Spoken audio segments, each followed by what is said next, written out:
zrakoplova, preko ratnih vođa i bitaka, Stalingrad factories were fought inch by inch. do izuba. Producing the wonder drug penicillin. Ratovanje je oblikovalo naše živote. Girls are able to release men for the fighting regiments. Unaprijedile su ga tehnološke inovacije. Home in on their targets by radar. 3, 2, 1. I vojnici gurnuti do ruba. Utrka za taktičkom prednošću često je odlučujući čimbenik u ratu. The world's most destructive force has been unleashed. There's always a technological race in warfare. Sophisticated new technology.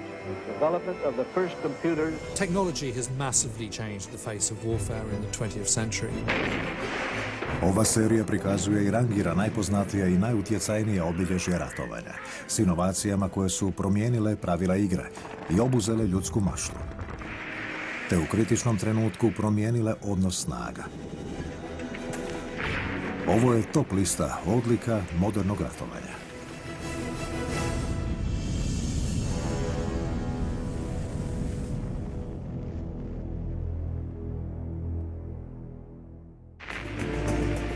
U ovom ćemo nastavku vidjeti plovila koja su promijenila pomorsko ratovanje, te ih rangirati prema tehnološkoj inovativnosti, slavnom statusu i općenitom utjecaju na pobjedu u ratu. Prvi je na redu brod koji je uveo revoluciju u pomorsko ratovanje. Godine 1914. svijet je bio u plamenu rata. Prvi su se put zrakoplovi borili na nebu. U rovovima su se vodile najkrvavije bitke u povijesti. A u morima na sjeveru Europe vodila se velika igra mačke i miša. Britansko carstvo stotinama je godina vladalo morima. Početkom 20. stoljeća Britanija je ulagala velik novac kako bi ostala ispred konkurencije. Dreadnoughti, prvi put proizvedene 1906. označili su revoluciju među bojnim brodovima. Imali su težak oklop, često su bili kamuflirani i imali su najveće topove ikada viđene na nekom ratnom brodu.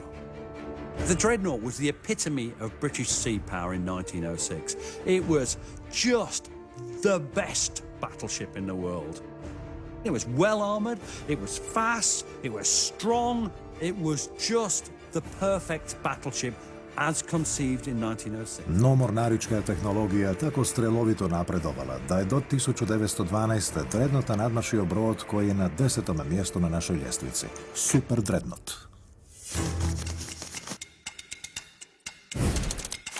Klasa Queen Elizabeth.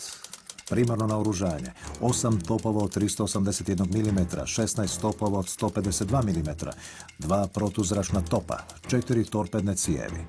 Maksimalna brzina 24 čvora. The Super Dreadnoughts were fantastic weapons of war. Osim što je bio veći i brži od bilo kojega drugog broda, Super Dreadnought iz klase Queen Elizabeth bio je i najbolje naoružan. Well, the Super Dreadnought was really a logical progression of the Dreadnought. It really meant the gun size got bigger.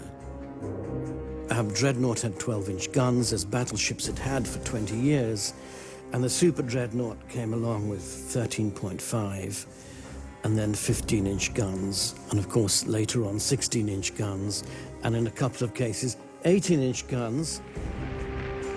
Godine 1914. Super Dreadnoughti su iskušani u ratu. Njemačka ratna flota bila je manja od britanske, no ipak je imala impresivan broj bojnih brodova.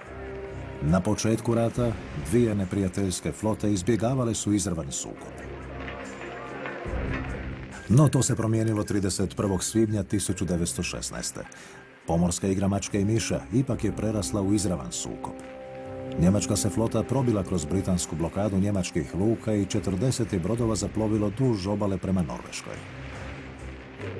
The idea is the British will come racing out with a small part of their fleet, the Germans can destroy it, and then they can have an evenly matched battle with the entire British fleet. That plan backfires because the British are never, ever going to let that happen.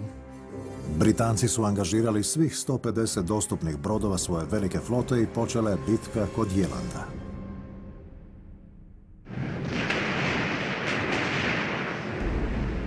4 super dreadnoughta formirala su prethodnicu. Warsprite, Valiant, Baram i Maleja. They really pound away at them with their accurate, huge shells crashing down on them. Dok su super dreadnoughti tukli po neprijatelju, 9 je bojnih krstaša ušlo u domet njegove paljbe. Ti stariji brodovi imali su slabije oklope i Njemci su uspjeli potopiti 3.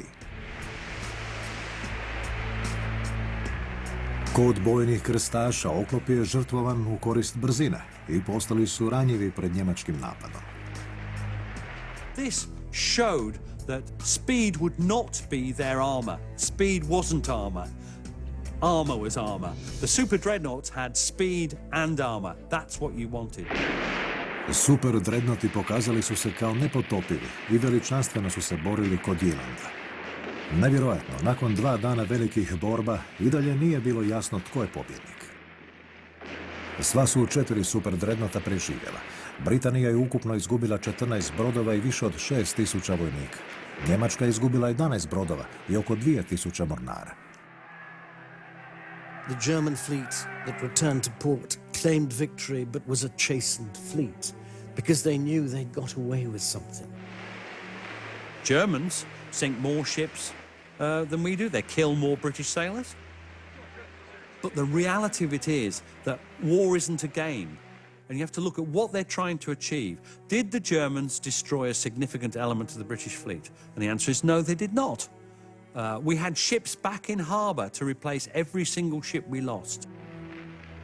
Općenito je ova pomorska bitka znatnije utjecala na njemačku mornaricu koja se nikad više nije suprotstavila super dreadnoughtima. Zbog velikih pothvata u bitci kod Jelanda, super dreadnought zaslužuje 10. mjesto na našoj ljestvici. Sljedeći je bojni krstaš koji je bio zvijezda mora. She was the largest, the heaviest warship in the world. Najbolji bojni krstaš svojega vremena, Hood, ulazi na našu top ljestvicu na 9. mjestu. Klasa admiralska. Dužina 262 metra. Primarno naoružanje 8 topova kalibra 381 mm, 12 topova kalibra 140 mm, 3 protuzračna topa i 4 torpedne cijevi. Maksimalna brzina 31 čvor. Tijekom 20. godina 20. stoljeća Hood je bio najbolji ratni brod. Iako se smatrao bojnim krstašem, zapravo je bio napredna inačica super dreadnoughta, ali s boljim naoružanjem i boljom zaštitom. HMS Hood had a unique place in the Navy's and the nation's heart. Za britansku je mornaricu moćni Hood, kako su ga zvali, simbolizirao potpunu premoć na moru. The Hood was the most loved of all the ships in the Navy. She'd shown the flag around the world, and she was the biggest ship and the most beautiful ship in the Navy. Hood je proveo međuratno razdoblje posjećujući strane luke kao simbol moći britanske ratne mornarice. One of the downsides of Hood being almost constantly deployed is that she is constantly overdue a major upgrade.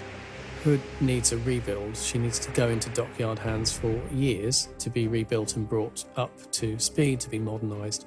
And this never happens. Premda je bio spreman za obnovu, Hood je imao impresivnu lepezu velikih topova i oko 1500 članova posade. I bio je brz. No brzina je imala visoku cijenu. Imao je lakši oklop nego njegovi noviji suparnici. HMS Hood was very, very similar to the Bismarck, but there's one major difference. She's a battle cruiser, not a battleship.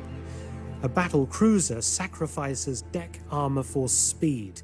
So HMS Hood was a bit like sort of Greyhound of the seas. And this was great in World War I when gunnery wasn't that accurate. But by the time World War II comes along, gunnery has improved incredibly at sea. Godine 1941. budućnost svijeta bila na kocki. Nacistička Njemačka osvojila je kontinentalnu Europu. Hitler je planirao slomiti Britance izgladnjivanjem. tako što će im potapati brodove sa zalihama koje dolaze iz Amerike preko Atlantskog oceana. Bismarck, najstrašniji njemački bojni brod, poslan je 18. svibnja 1941. u napad na dostavljače zaliha u Atlantiku. Bismarck has a stellar reputation at this time. She's considered an absolute monster of the seas. Everybody knows if this thing gets out into the North Atlantic, it's going to create havoc with Allied convoys. Kraljevska je mornarica brzo odlučila napasti Bismarck, te je poslala moćni Hood i drugi brod Prince od Walesa. Suočili su se s ledenim vodama Sjevernog Atlantika. Britanski su brodovi prvi otvorili vatru. 2 minute poslije Bismarck i njemački bojni krstaš Prince Eugen zapucali su na Hood. Granata iz zraka pogodila ponos i diku britanske flote.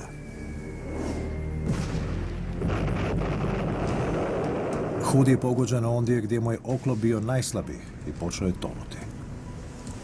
U manje od 2 minute moćni je Hood potonuo. Od više od 1400 članova posade samo su 3 preživjela. The idea of the Hood being vaporized in about 2.5 minutes was ghastly. This was really cataclysmic. People could not imagine the mighty Hood would just go in a couple of minutes like that. It was seen as an absolutely calamitous defeat, that the greatest ship in the greatest navy should be sunk in such a manner, with such appalling loss of life, nearly everybody dead. It really struck home to how serious the war was becoming.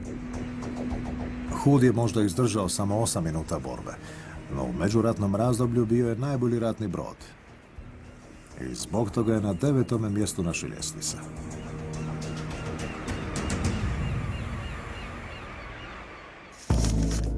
Slijedi malen brod koji je uvelike promijenio ratovanja.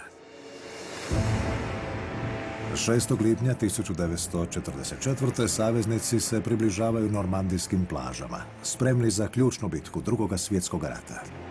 On the right flank, the American First Army troops stormed ashore under heavy enemy fire. Our victory in World War II hung in the balance. Napad na okupiranu Francusku pripremao se 2 godine. Što je bio najveći izazov? Iskrcati naoružane postrojbe i vozila na neprijateljsku obalu. You don't have any base infrastructure, and absolutely everything that an army needs has to be brought in by sea. And that's an incredibly difficult undertaking. Situaciju je spasio brod koji je na 8. mjestu. Brod za iskrcavanje vozila i ljudstva, ili LCVP.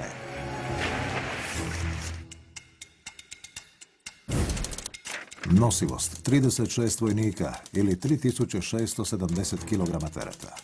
Dužina 11 metara. Naoružanje 2 strojnice Browning kalibra 7,62 mm. Maksimalna brzina 12 čvorova. Broj proizvedenih brodova 20.000.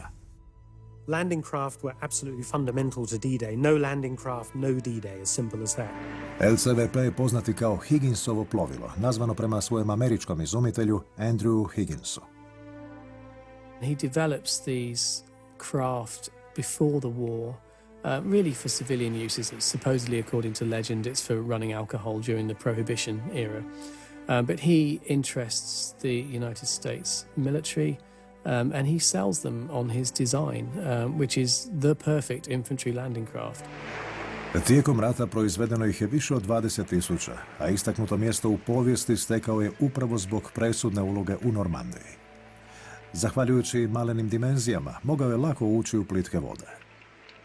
A nakon što bi iskrcao vojnike, mogao se brzo okrenuti i otići po druge. No dok je zbog svoje građe lako prilazio obali, teško je plovio uzburkanim morem. Along some of the beaches, landing conditions were highly unfavorable. Some of the landing boats were badly swamped, and the soldiers in them had a grueling time making the shore. They were in no condition at all to battle the Germans. The young soldiers would have been crouched down inside the landing craft. They would have been salt spray constantly blown in. Most of them were seasick quite severely, so many of them were just praying to get the hell off these constantly moving vehicles. Ključno obilježje Higginsova plovila bila je prednja rampa. Tako su se vojnici i tenkovi mogli lako i brzo iskrcati. That could be the last thing you saw at that very moment was the beach and then being killed. For the troops, this was it.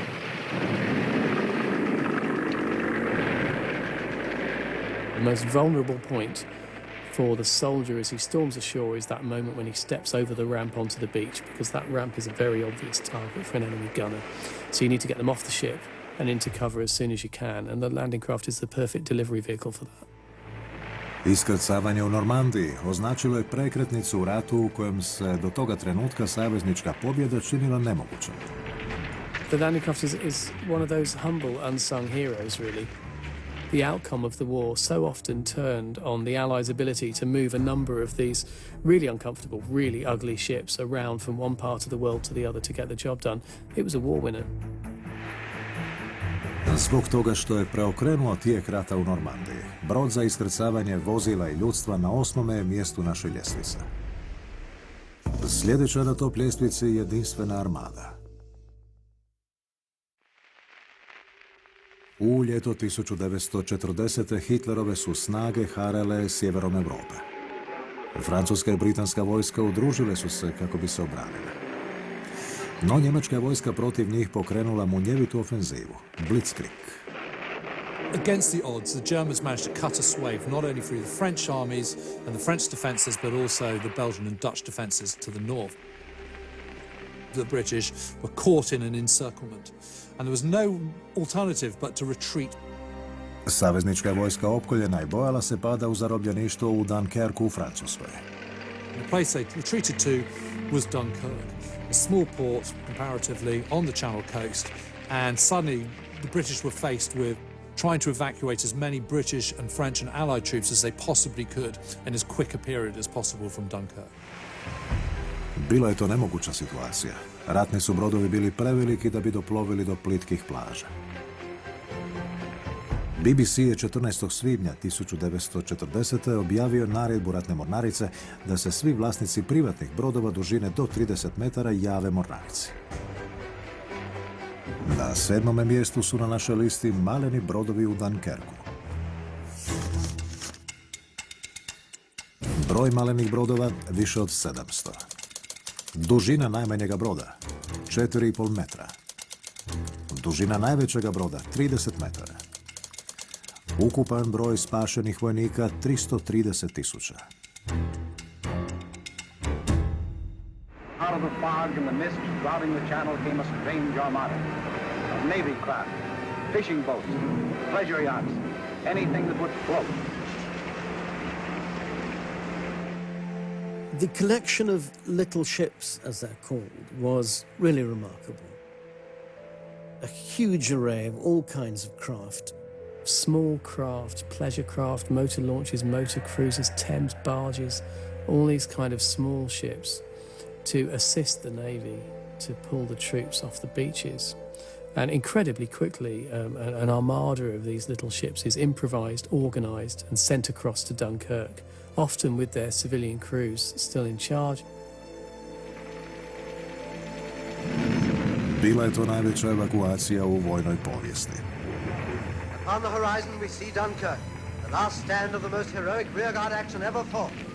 The men who went into the jaws of hell to rescue the BEF went there as calmly as if they were on a picnic. Vojnicima na plažama u Dunkerku ti su takozvani maleni brodovi spasili živote. Štitili su ih razarači usidreni u dubljim vodama, dok su se dragovoljci na malenim brodovima hrabro uputili u ratno područje. It must have been a shattering experience. It was just this inferno. There was a great black cloud that hung over Dunkirk. Relentless air attack, and then taking on board these battered soldiers, filthy, exhausted, often wounded, cramming them in to ships that way exceeded their capacity to carry. I was scared out of my wits. I don't know how I managed to keep going like I did. All I know is that I was doing a job which I had to do as I was there. The Germans were machine gunning the guys on the beaches, but they were also trying to stop people from going away from the beaches. And so it was hell, really, that's all. I mean, there's no other word for it.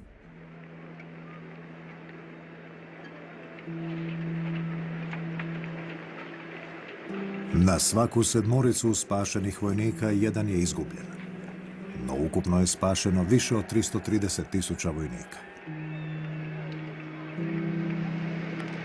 Britanski premijer nazvao je tu evakuaciju čudom. It was quite extraordinary. It had never happened before in history, and it's now become part of Britain's DNA. Bio je to prijeko potreban poticaj britanskom moralu. The little ships are incredibly important propaganda tool. And so those civilians who took their pleasure cruisers across to Dunkirk are used really to illustrate the fact that no one can sit this one out. Everyone has to do their bit. Spasilačka misija omogućila je britanskoj i francuskoj vojsci da se ponovno organiziraju. Dunkirk had a remarkable effect on public opinion. People suddenly were taking the war seriously. Suddenly the boys were getting home. And the boys returned to a different country from the one that they had left. And they were astonished at how they were received. They were received as heroes. Soldiers returned to a country that was ready for war. Maleni brodovi u Dunkerku pomogli su podignuti moral nakon poraza i zato su na 7. mjestu na našoj ljestvici. Sljedeći je brod imao neočekivanu ulogu u ratu na Pacifiku.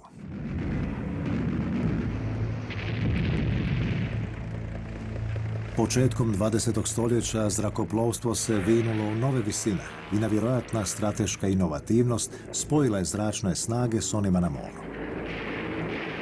Rezultat? Nosač zrakoplova. Rani nosači zrakoplova služili su kao potpora i obrana bojnim brodovima. Around the world, navies are developing aircraft carriers, but nobody really sees the potential until the Second World War breaks out. Tijekom rata na Pacifiku nosači zrakoplova prvi su put postali glavni brodovi američke flote. No je li ta strategija proizašla iz nužde ili kao izravan odgovor na jedan od prijelomnih događaja u američkoj povijesti? The civilian population ran in pathetic bewilderment from this unexpected assault. 7. prosinca 1941. Japan je iznenada napao američku bazu u Pearl Harboru. Oštećeno je ili uništeno 19 brodova, uključujući 8 američkih bojnih brodova. The Japanese failed to destroy the whole fleet, and they failed to destroy the US Navy aircraft carriers. The aircraft carriers were not in port, and so in a sense they had to lead with aircraft carriers. And aircraft carriers in a sense were pushed by events into taking the lead in American naval strategy. Američka je mornarica gurnuta u rat i nije imala izbora. Ovisila je o nosačima zrakoplova za napade. Na 6. mjestu naše top ljestvice Plovila nosač zrakoplova klase Yorktown.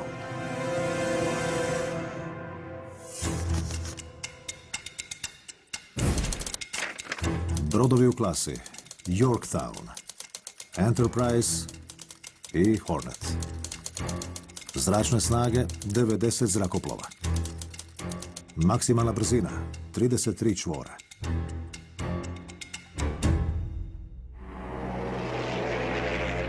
Četvrti lipnja 1942.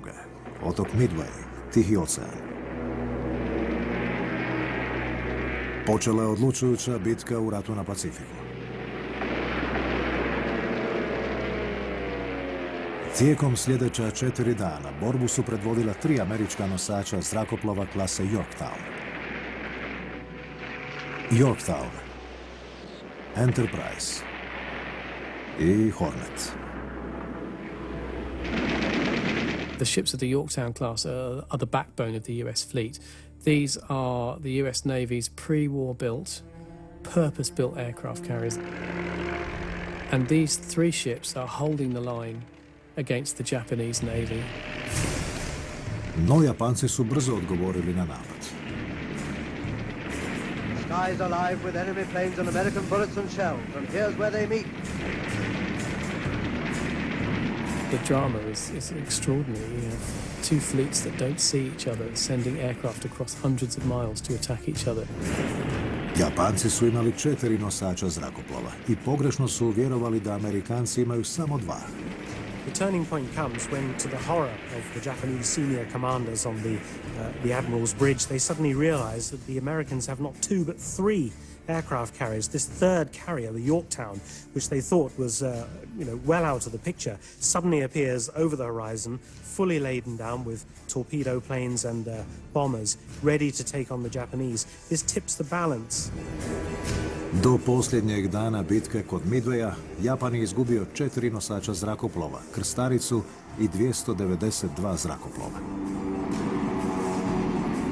Glavni nosač zrakoplova Yorktown također je s vremenom potopljen, no američki su gubici bili relativno maleni i omogućili su im da proglase pobjedu.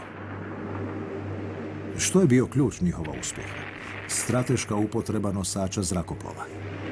At this period in the early 40s, Japan, I suppose, exemplified the way in which aircraft carriers were being used. They didn't go on the offensive with their carriers in the way that the Americans did. The Americans, always quick to learn lessons, were able to make their aircraft carrier so much more effective as an offensive weapon rather than a defensive weapon. Hornet je preživio bitku kod Midwaya, no nije preživio rat. U listopadu 1942. japanski su bombarderi naciljali njegovu slabu točku, drvenu palubu za uzlijetanje i slijetanje. That bomb hit the flight deck after elevator. It's almost impossible to overstate the importance of the Yorktown class. These ships hold the line against the Japanese Navy at a crucial point when all the US Navy's battleships, everything else has been sunk. Nosači zrakoplova klase Yorktown podnijeli su najteži dio rata na Pacifiku i omogućili SAD-u da proizvede još impresivnije brodove.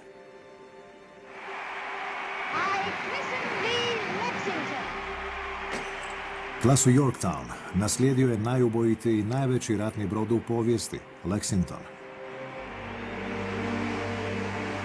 Nosač zrakoplova Lexington bio je nepotopiv i preživio je sve ratne operacije na Pacifiku. No upravo je klasa Yorktown odnijela prvu pobjedu u pomorskom ratu i na 6. mjestu naše ljestvice. Došli smo do 5 najboljih ratnih plovila. Dosad smo vidjeli ratne brodove koji su preokrenuli tijek rata i malene brodove koji su donijeli pobjedu. Još slijede najstrašnija mornarička inovacija Drugog svjetskog rata, te najubojitije plovilo ikada proizvedeno. No sljedeća na listi nova generacija nosača zrakoplova. Ožujak 2003. Perzijski zaljev. Kad je Amerika objavila rat Iraku, upotrijebila je najveći simbol vojne moći. I upravo je on na 5. mjestu, nosač zrakoplova klase Nimitz.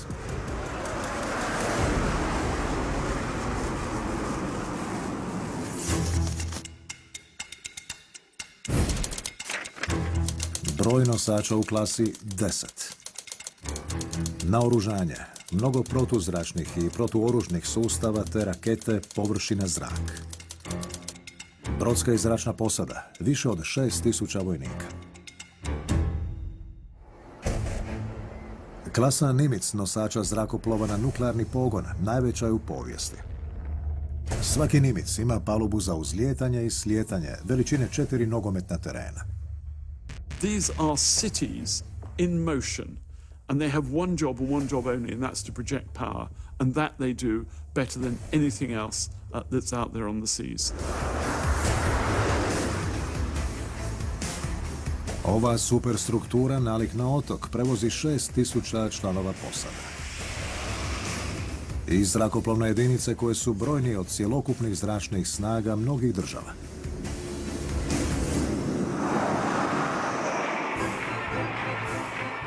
Nimitz je dobio ime prema ključnom američkom zapovjedniku iz rata na Pacifiku.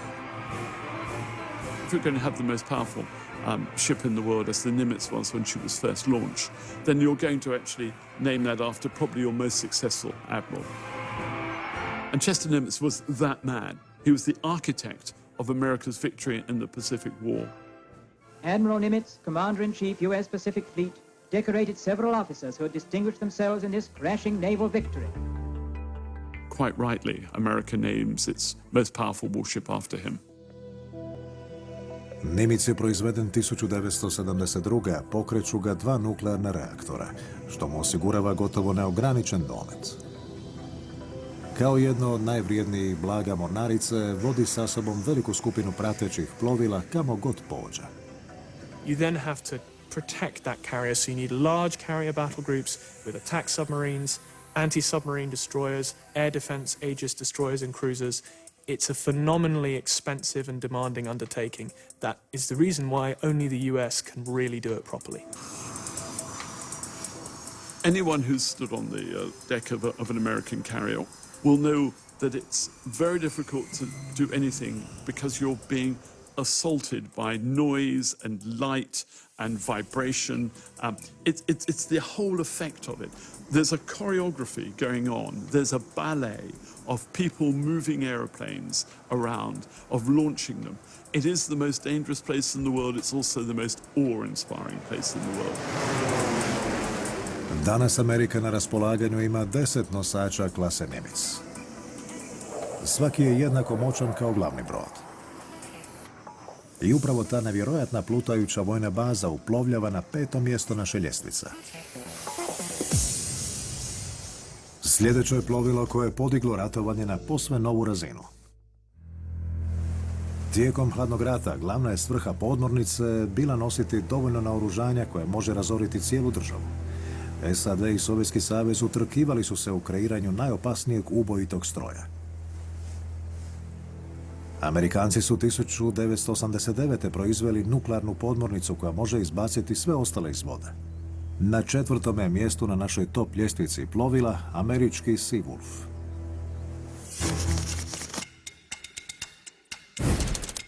Broj plovila u klasi 3.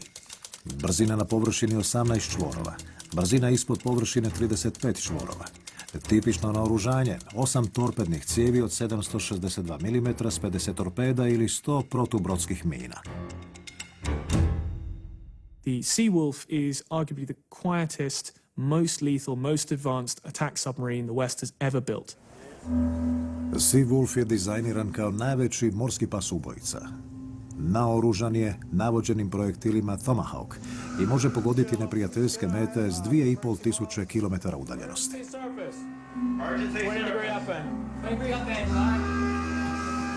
A budući da je prikriven, neprijatelj mu nikako ne može ući u trag.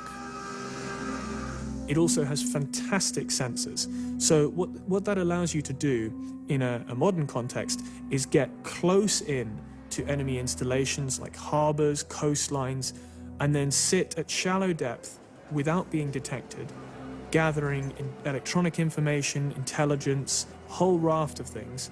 And you can also deploy special operations forces from the submarine to swim ashore if required. It's very, very useful for covert operations in hostile waters. Seawolfov je zadatak uništiti naoružane podmornice prije nego što uspiju pogoditi mete. Zbog nuklearnog oružja bila je to najmoćnija podmornica ikad izgrađena. Seawolf je također u hladnom ratu trebao biti ključno nuklearno sredstvo za odvraćanje od sukoba.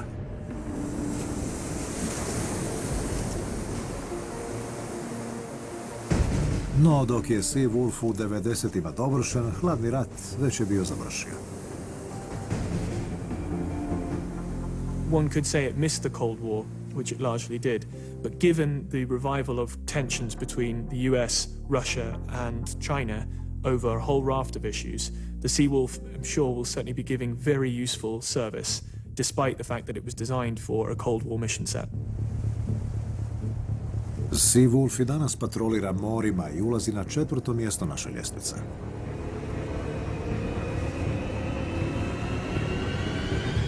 Sljedeća je još jedna podmornica, najstrašnija u Drugom svjetskom ratu.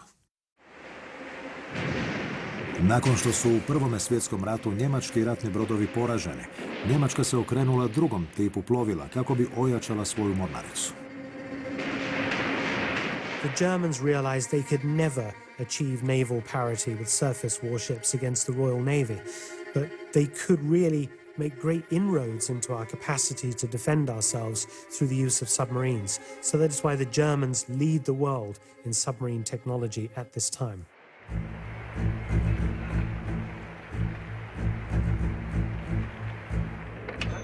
Njemačka podmornička tehnologija ubrzano se razvijala. Nakon rata, unatoč razdoblju zabrane naoružavanja, kada je Hitler došao na vlast 1933. isposlovao je pravo da izgradi novu podmorničku flotu.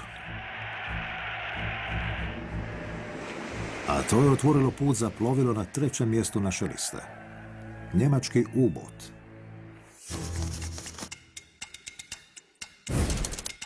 Broj podmornica U-bot 1156. Primarno naoružanje, torpeda, mine i topovi. Ukupan broj potopljenih savezničkih brodova više od 2500. For 5 days recently, one British convoy was successively attacked by Nazi planes and U-boats. One destroyer and one merchant ship were sunk. Britanija i Francuska objavile su 3. rujna 1939. rat Njemačkoj. Istoga dana jedna od Hitlerovih podmornica napala je bez upozorenja.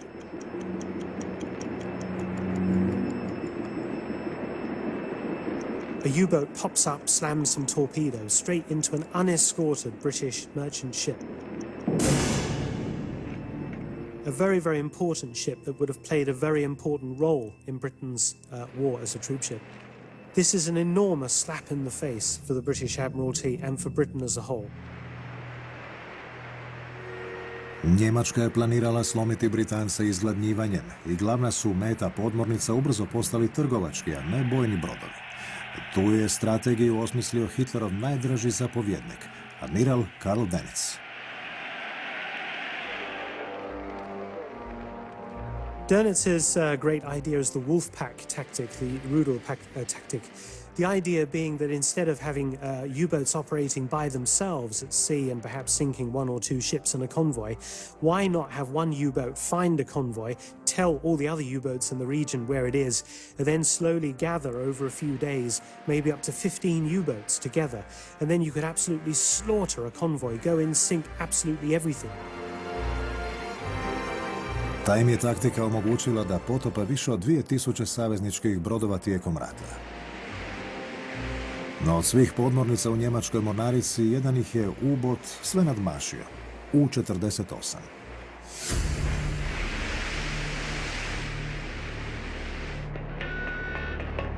U-48 is a Type 7 U-boat, which was the workhorse of the German Navy in the North Atlantic. And unlike most U-boats, this U-boat managed to survive from 1939 right through to the end of World War II. U-48 potopio je više od 50 savezničkih brodova, više nego bilo koja njemačka podmornica. It was a very lucky boat, a very, very successful boat indeed. The proud German army has once again proved the truth of the saying, the Hun is always either at your throat or your feet. No podmornica je imala slabu točku. Every U-boat had an Enigma machine, which, as every German knew, was unbreakable. And this became the Achilles heel. Patrolling plane overhead sights enemy submarine. A floating smoke bomb indicates the U-boat's position. Action stations. Depth charges. Trail of oil and bric-a-brac floating by the destroyer indicate that another U-boat attack has ended in disaster. Kad su saveznici dešifrirali Enigmu 1943. mogli su točno locirati podmornice i potapati ih. Saveznici su ih potopili više od 700, no njemačke su podmornice i dalje bile mnogo uspješnije u potapanju od savezničkih. Njihov ubojiti stroj na 3. je mjestu na našoj listi. Sljedeći je slavni ratni brod. Na 2. mjestu naše top ljestvice plovila Bismarck.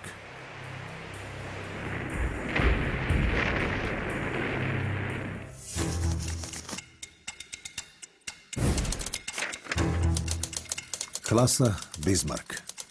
Primarno naoružanje 8 topova od 381 mm, 12 topova od 150 mm, 16 topova od 150 mm i 16 lakih topova.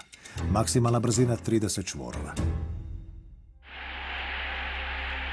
Adolf Hitler porinuo je Bismarck 1939. uz klicanje naroda. Vjerovao je da je snažan bojni brod ključan za pobjedu u ratu. He had a vision that this ship, this amazing new battleship, this amazing tool of war, would bring for Germany dominance over the Royal Navy. Bismarck imao više topova nego njegov glavni britanski suparnik Hood i veći oklop. Bio je težak 50.000 tona i njemačkom je neprijatelju ulijevao strah u kosti. U bici u Danskom prolazu Bismarck je potopio Hood u samo nekoliko minuta. No zatim je lovac postao lovina. After Hood had been destroyed, it was now personal. Mighty Hood had gone. You don't do that and get away with it. Churchill issued the order, sink the Bismarck. This was absolutely necessary and had to be done. Revenge was a large part of it. This ship had to go. U lov su pošla 4 bojna broda, 2 nosača zrakoplova i nekoliko razarača. Ekipa je na Bismarcku znala da će ga, dokopali se Francuske, štititi njemački zrakoplovi. Utrka je počela. U britanskoj prethodnici bili su i piloti zrakoplova koje su poslali kako bi pronašli njemački brod. Za pilote i izvidnike potraga za Bismarckom bila je opasna misija. Zbog velikih udaljenosti i pokretne mete, gorivo je bilo velik problem. After about 7 hours search, we came across her right across our track. She was only a dull black shape in the mist at first, but unfortunately the cloud ended right over the ship, and we got everything she'd got in the way of anti-aircraft. It shook the ship around a bit. Kad je Bismarck lociran, britanski napadački zrakoplovi preuzeli su akciju lova. Ti su zrakoplovi imali jedinstven oružani sustav koji je mogao oštetiti korito broda. Torpedo. We set off in unbelievable conditions. I don't know how they everybody managed to get off, but they did. Anyway, we kept going, and then the next thing we knew was these shell bursts coming through, and then that's when the commanding officer gave us a signal to go line astern. So we went line astern, the 3 of us, and then he gave a signal, and down we went. We were firing at us right from then. And that was even in the clouds, and when we came out, that's when the things really opened up then. It was unbelievable. It was just like hail coming at you. As I went in on my attack and got down, I realized she was turning to port. So I aimed well off across ahead of her bow, dropped my fish, and then I got out of it as quick as I could. Bismarck je bio u manjini pod teškom paljbom sa svih strana, te je nakon što je pogođen torpedom izgubio mogućnost upravljanja. Didn't know at that time that we'd hit her rudder. They couldn't understand why she was turning. They thought she was in a kind of turn to avoid torpedoes. They knew then that she was in trouble. Bismarck's crew had a kind of roller coaster ride because they'd done this fantastic feat of sinking the mighty Hood. And they went from elation steadily to alarm and despondency. These are pictures taken on board one of the ships in the action, silencing the Bismarck's gun. Od Bismarcka je ostala samo zapaljena olupina. 2000 članova posade poginulo je na moru. She was just knocked to pieces. Her superstructure, her guns, and it was a slow, vicious death, merciless death. Nasilni kraj Hitlerova strašna ratnog broda donio mu je istaknuto mjesto u povijesti. The Bismarck is so important. It was Hitler's lone wolf. It was his wild card. It was something that had the potential to cause enormous disruption to us. But it's something that fortunately never did. Bismarck zauzima drugo mjesto na našoj top ljestvici plovila.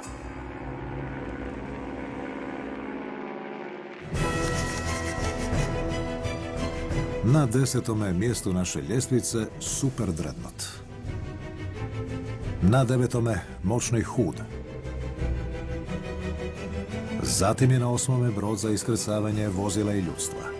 Maleni brodovi u Dunkerku su na 7. Na 6. klasa nosača zrakoplova Yorktown. Na 5. mjestu Nimitz. Na 4. nuklearna podmornica Seawolf. Strašni njemački U-boat na 3. mjestu. Na 2. impresivni Bismarck. A sada ćemo otkriti koje je plovilo na 1. mjestu top ljestvice. 4. veljače 1991. Koalicijske snage krenule su u napad u sklopu operacije Pustinjska oluja. Jedan je američki ratni brod bio presudan za pobjedu. On je iz starije generacije bojnih brodova, no obnovljene kako bi bio veći i još jači. I na 1. mjestu na našoj ljestvici. Neuništivi bojni brod, Missouri.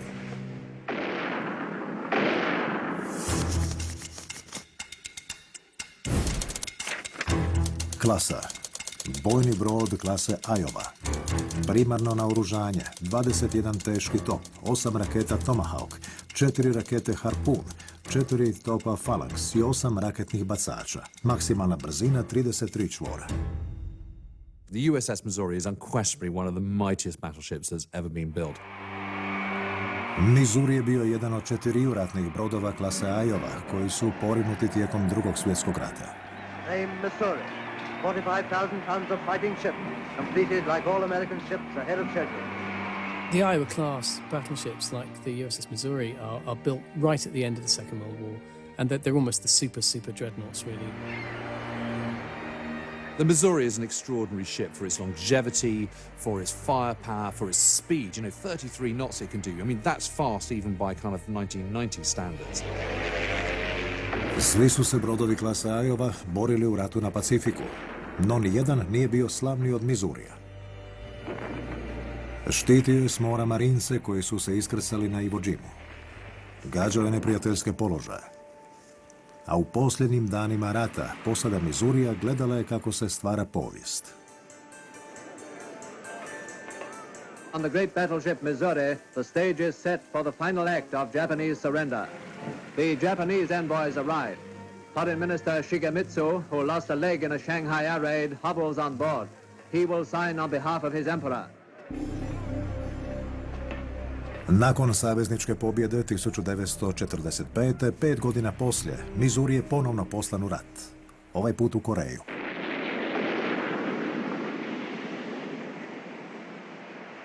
Nakon Korejskog rata iscrpljeni Missouri povučen je iz službe. No u 80-ima predsjednik Ronald Reagan reaktivirao je bojni brod i naredio da se u klasu Iowa ugradi najnovija tehnologija. A lot of the older secondary armament is stripped off, and instead they're fitted with Tomahawk cruise missiles, with anti-shipping missiles, with Phalanx close-range anti-aircraft defense systems, and they're turned into enormously capable platforms for the 1980s and 90s. Missouri je tako naoružan nuklearnim glavama i projektilima Tomahawk imao ključnu ulogu u Zaljevskom ratu 1991.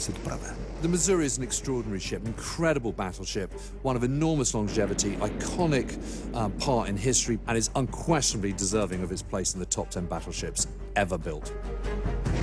Budući da je desetljećima sudjelovao u ratovima, Missouri je na prvome mjestu naše top ljestvice. 10 plovila koja su promijenila ratovanja. 10 plovila koja su promijenila svijet.